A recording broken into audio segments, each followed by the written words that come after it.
In part 1, we looked at the origins of Mantis boxing, from the mythology of Wang to the first written records of the heavenly ascended Taoist, and the development of the 3 boxing sets of Bengbu Luanjie and Fenshen Bajou. But how did Mantis boxing become the art we know today? Who were the key figures in its development? To find the answer to that, we need to look to the end of the 19th and start of the 20th centuries, which was a period of huge change for China, as the Qing court turned inwards while foreign powers sliced up the country. On the Shandong Peninsula specifically, Qingdao was colonized by Germany, Weihai by the British, and Yantai became a center for foreign trade with 17 different consulates and much Christian missionary activity. These ports were established after the Opium Wars, and while being a contentious issue, also meant that the peninsula modernized much earlier than the inland regions, and many goods were traded here. Up until this point, Mantis boxing practice had been mostly limited to the rural areas of Lian and Haiyan, and had little impact elsewhere. This all changed as more people not only began openly teaching Mantis, but also travelling to these large port cities to make a living, something considered a huge break from tradition.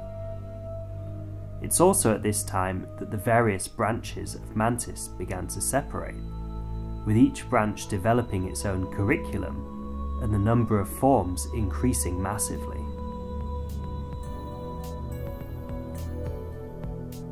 Jiang Hua Long was easily one of the most influential figures in the art.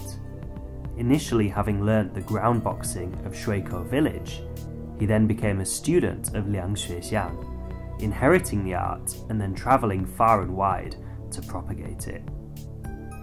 It was the generation of him and other students of Lian who began to name their art Plum Blossom Mantis, or Meihua Tanglangquan, with plum blossom conjuring up the image of continuous flurries of strikes like blossoms falling off a tree.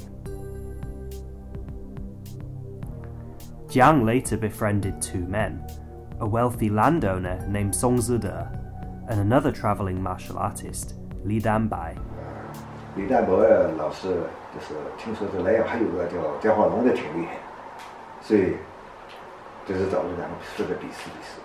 李代伯急了，把奥数兑水来了翻车，大人翻车，姜化龙都不可以了，就退到拳房另一头。姜化龙没办法，用了这个螳螂拳，一个叫四门吊打，一个手法闪打，给他把他按在地上。 后来，这儿子姜东阳跟着李代白学翻车，李昆山、李代白的侄子跟姜东学螳螂拳，这我们这边得了他的翻车，得了他们。The 3 of them struck up a close friendship and taught each other their martial arts, developing a new set of boxing routines called Quanzhong Jiayao, or the Essentials of Boxing. This set of 6 stand-up forms and 1 ground form became the pinnacle of Meihua Mantis, having developed the combinations, footwork and strategies to a higher level.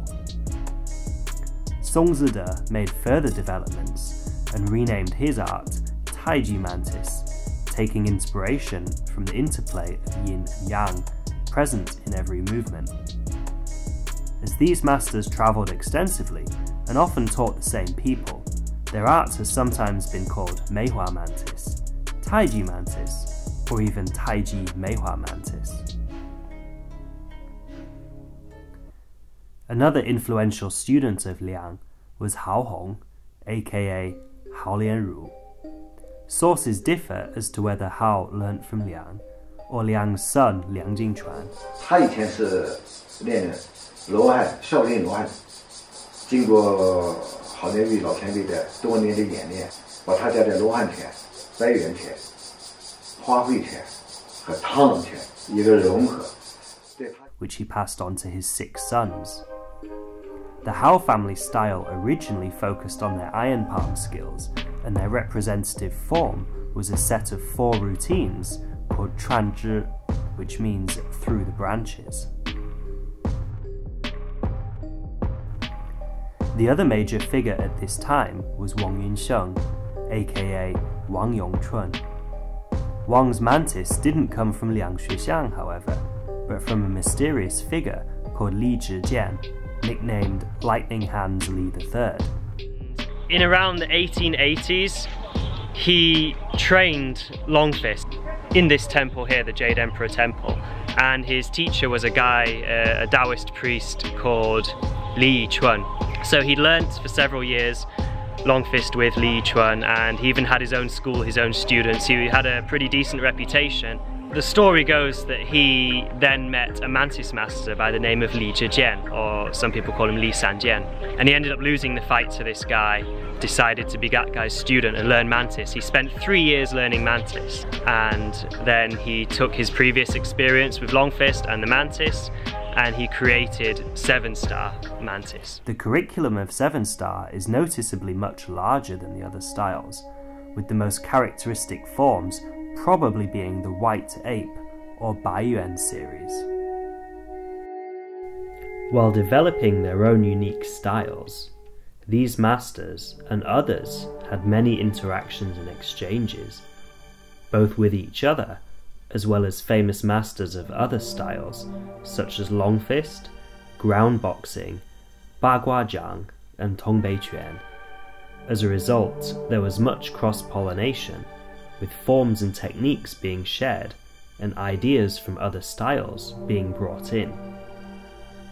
The style of teaching also changed, from a very conservative master-disciple apprenticeship, where few people were taught, to a slightly more open one, where a master might have both public and private students who would be taught to differing standards.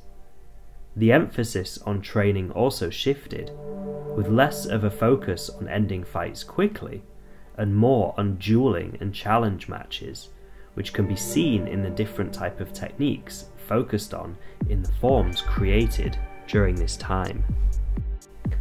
Set against the political instability of the final years of the Qing Dynasty, it was this generation of practitioners who formulated the art we know today.